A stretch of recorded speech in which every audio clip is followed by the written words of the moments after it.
महालक्ष्मीच्या पूजेसाठी आपल्याकडे मुखवटा नसेल तर आपण नारळाला अशा पद्धतीने सजवू शकतो। इथे मी एक मोठं विड्याचं पान घेतलंय आणि मध्यभागी त्याला अशी घडी करून त्याला अशा पद्धतीने कट करून घेतलंय।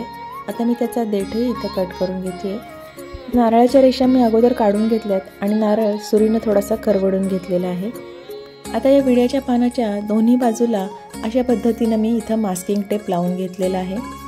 आता मी इथे थोडासा कापूस घेतलाय आणि तो ओला करून घ्यायचा आहे। आता हे विड्याचं पान आपलं या नारळावरती व्यवस्थित फिक्स झालेलं आहे। आता विड्याच्या पानाच्या मधला भाग ओल्या कापसानं अशा पद्धतीने आपण भिजवून घेऊयात। आता एका गाळणीमध्ये मी थोडीशी चमचाभर हळद घेतलेली आहे आणि आपण ती या ओल्या नारळावरती अशा पद्धतीने घालून घेऊयात। आता अलगद हातानं हा मास्किंग टेप मी इथं काढून घेतलेला आहे आणि आता व्यवस्थित हे विड्याचं पान मी काढून घेतलेलं आहे। अशा पद्धतीनं हा देवीचा हळदीचा मळवट आपला भरून झालेला आहे। आता इथं बाजूलाही आपल्याला असं वाटत असेल तर मी इथं बाजूनही हळद इथं गाळण्यानं थोडीशी घालून घेणार आहे। तुम्ही अजून नवीन असाल आणि अजून सबस्क्राईब केलं नसेल तर प्लीज सबस्क्राईब करा आणि व्हिडिओ आवडला तर एक लाईक आणि शेअर करायला विसरू नका।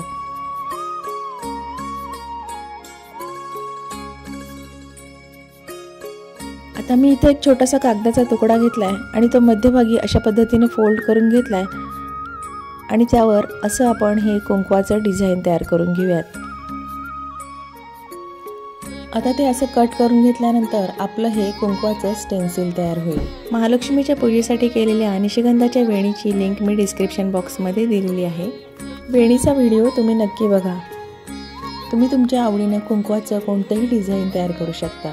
आता आपलं हे तयार झालेलं स्टेन्सिल बरोबर मध्यभागी या मळवटावर इथे ठेवायचं आहे आणि दोन्ही बोटानं असं व्यवस्थित प्रेस करून घ्यायचं आहे आणि घट्ट पकडून आपण पुन्हा एकदा ओला कापूस या स्टेन्सिलच्या मध्ये फिरवून घेऊयात आणि या ओल्या भागावर आता मी इथं कुंकू लावून घेणार आहे।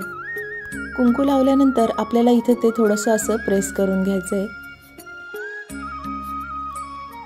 आता कुंकू इकडे तिकडे अजिबात पडू न देता हे स्टेन्सिल मी हळूच इथं अलगद असं काढून घेतलेलं आहे।